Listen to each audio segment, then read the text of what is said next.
Selanjutnya, kita akan lihat kelas insekta berdasarkan Atlas Vektor Penyakit di Indonesia. Kita lihat dulu keterangan simbol berupa gambar yang ada pada buku ya. Nah, ini ada peran serangga bisa sebagai vektor biologis, vektor mekanis, atau vektor biologis dan vektor mekanis. Kemudian kita lihat ada gambar habitat vektor ya. Ada yang di pantai dan lagun, ada pesawahan, parit, sungai, dan kolam. Kemudian ada di permukiman, kemudian ada di rawa-rawa, genangan air dan hutan. Kemudian ada di kandang, ya, kandang ternak dan pekarangan. Oke, kemudian ada keterangan simbol. Ini ada parasit pada kucing, parasit pada anjing, parasit pada tikus, parasit pada hewan ternak, dan parasit pada manusia. Kita akan melihat ordo-ordo yang ada pada kelas insekta atau serangga. Nah, kelas insekta ya, ciri-cirinya kita sudah pelajari, kita ulangi lagi. Dia mempunyai tubuh yang terdiri dari 3 bagian terpisah, yang secara jelas terpisah kita bisa melihat kepalanya, dadanya, dan perutnya. Kemudian dia punya sepasang antena di bagian kepala. Kemudian mempunyai 3 pasang kaki. Oke, kita lihat ordo apa saja pada kelas insekta ini. Ada ordo Collembola, kemudian ordo Blattidae, ordo Malopaga ya. Nah, kita akan bahas lebih lanjut ordo-ordo yang memang penting sebagai vektor penyakit pada manusia. Pada slide ini ada ordo Blattidae. Ya, contohnya adalah kecoa ya atau lipas. Nah, misalnya kita contohkan satu spesies Periplaneta americana ya, kecoa yang biasa ditemui di perumahan. Nah, kita untuk membedakan antar ordo itu ada ciri khas tersendiri dari ordo tertentu ya yang berbeda dari ordo satu dan ordo lainnya.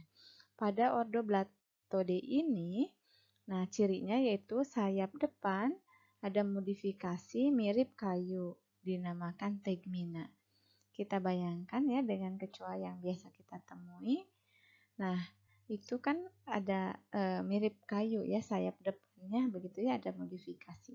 Kemudian tipe mulutnya mengunyah ya. Kemudian metamorfosisnya sederhana. Ordo selanjutnya ada ordo Ephemeroptera, ordo Tisanura, ordo Anoplura, ordo Hemiptera, dan ordo Homoptera. Nah, kita lihat yang ordo Anoplura ya. Ini contohnya kutu penghisap, misalnya Fidiculus humanus capitis, kutu rambut pada manusia. Nah, cirinya yaitu sayapnya tidak ada. Kemudian tipe mulutnya menusuk dan menghisap ya. Nah, kemudian metamorfosisnya sederhana. Kita lanjutkan ke ordo yang lain.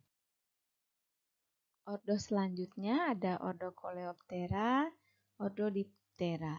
Nah, kemudian kita lihat yang ordo Diptera ya.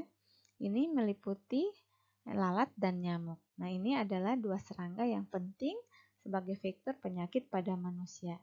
Nah, cirinya itu sayapnya sepasang, ada sayap bagian depan, kemudian sayap bagian belakang itu mengalami modifikasi menjadi halter atau alat keseimbangan.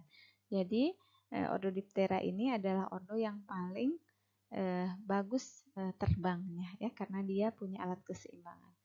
Kemudian tipe mulutnya menghisap ya, nyamuk yang menghisap. Ada juga lalat misalnya dia menjilat ya. Ada juga yang menghisap darah. Nah, kemudian metamorfosisnya sempurna. Oke, kemudian kita lihat dan akan bahas nanti khusus di ordo Diptera ini ada family ya. Family pada ordo Diptera ini ada Sulicidae, Muscidae, dan Tabanidae ya. Nah, kemudian yang Sulicidae untuk yang nyamuk ya, ada lagi subfamily yang penting. Ada Sulicini ya, ada genus Culek, Aedes, Mansonia, dan Armigedes ya. Kemudian ada subfamily Anopelinae ya, genus Anopheles, dan ada subfamily Toxorynchidae ya. Nah, kita akan pelajari nanti lebih lanjut untuk nyamuk. Kemudian kita lihat ordo berikutnya ya. Ada ordo Hymenoptera ya, lebah, ada Siphonoptera, ada Lepidoptera. Nah, kita lihat satu ya. Semuanya sih penting ya, tapi kita lihat nanti satu persatu ordo yang disebutkan.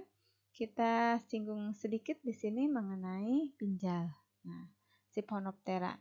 Nah, ini ciri khasnya tidak ada sayap. Kalau yang lain Hymenoptera atau lebah pasti ada sayap ya. Lepidoptera kupu-kupu ada sayap. Siphonoptera tidak ada sayap. Tipe mulut menusuk dan menghisap. Kemudian tubuh pipih bilateral ya, pipihnya ke samping ya, bukan ke bawah. Kemudian kaki belakang panjang dan besar untuk meloncat. Nah, itu ciri-ciri tiap ordo itu berbeda. Makanya dia bisa dikelompokkan menjadi ordo yang berbeda-beda.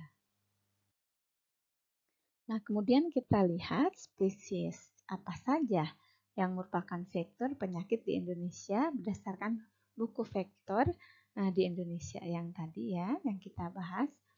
Nah, kita lihat nyamuk vektor ya. Nyamuk vektor ada genus Aedes, Anopheles ya. Banyak sekali. Kemudian ada Kulek, ada Mansonia. Kemudian untuk lalat ya. Ini ada berbagai macam ya, ada Chrysomia ya, ada Drosophila, ada Vania, Hippobusca, ada Musca ya, Sarcophaga dan Stomyxis ya. Oke, kemudian untuk lipas atau kecoa ya.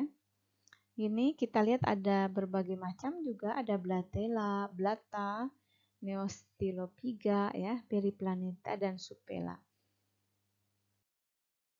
Kemudian untuk pinjalnya kita lihat berbagai genus ya, ada genus Ctenocephalides ya, kemudian Leptosila ya, kemudian Neopsila, ada Pulex, ada Stivalius ya, ada Xenopsila. Nah, kita akan bahas per ordo ya di slide-slide berikutnya.